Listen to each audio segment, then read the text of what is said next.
people have asked me about alternate picking. And they ask specifically about hand position, pick size, and all that stuff.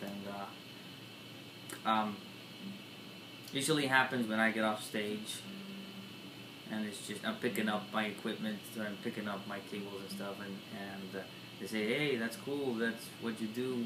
What you did right there was cool. So how do you do your alternate picking, or how did you?" And at that point, it's really hard to explain. I've posted videos before on instructional websites about it. Actually, one instructional website. And the only thing that I can really say is that it's not the same as tremolo picking, which is what I see many times when I go to music stores. I see kids playing and try to play fast. Tremolo picking means you just pick as fast as you can with this hand, and then this hand does something, not random, but and that to me is just noise. Not noise, or maybe that's the effect that you want to achieve, but is not the same as alternate picking. Alternate picking means that you know a certain pattern, to say something very simple as,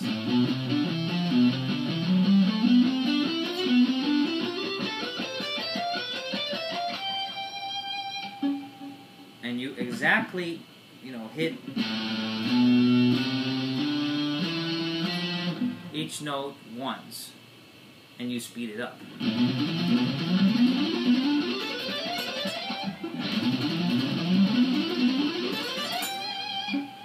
That, even at that speed, which is not very fast, is way better than,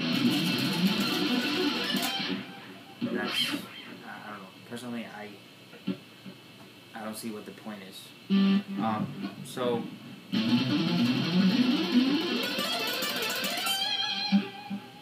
if you can't do it that fast, you go slower, and that still sounds better. I don't think it's really important what you use as long as you like it, but it's important to know exactly what you're doing. Like if you know, this for me was very hard. Right after hitting the next string was really hard when I was starting to alternate pick, and I was trying to figure out why.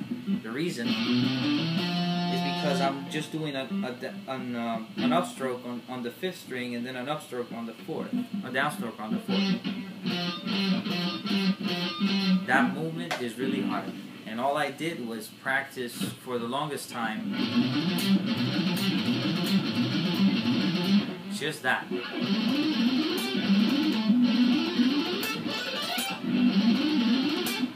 Just going to the next string, which is the very difficult part. So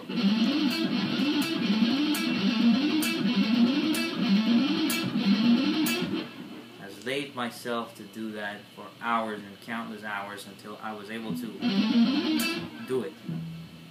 And then after that, I was able to connect it with the rest. Same thing going down. This part is easy, but then this part is hard. So I practice this.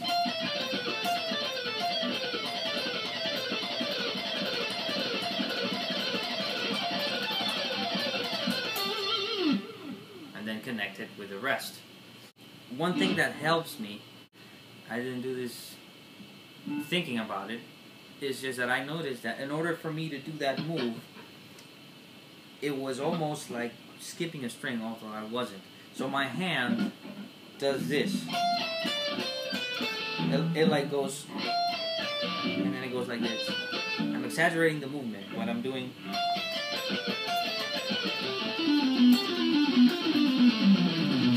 So it's almost like when I'm gonna pick from going on a string that's up here, let's say I'm on the 1st string, and I just did a downstroke, and I have to do an upstroke on a string, on the 2nd string, on a string that's above it. My hand tends to do this. I didn't plan for it, it just happened. It's just the way that I figured out how to do it. I say this because people might want to know the way I do it, but you can figure out your own way. I've seen plenty of other guitarists that they don't seem to have that movement, and they are able to do some awesome, super fast, accurate alternate picking licks. But for me, that's the way it works. So.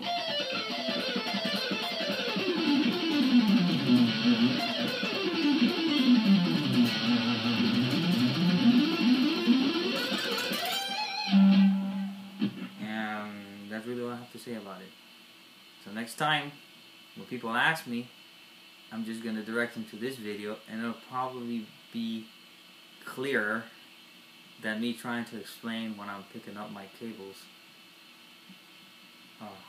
which is very, very hard.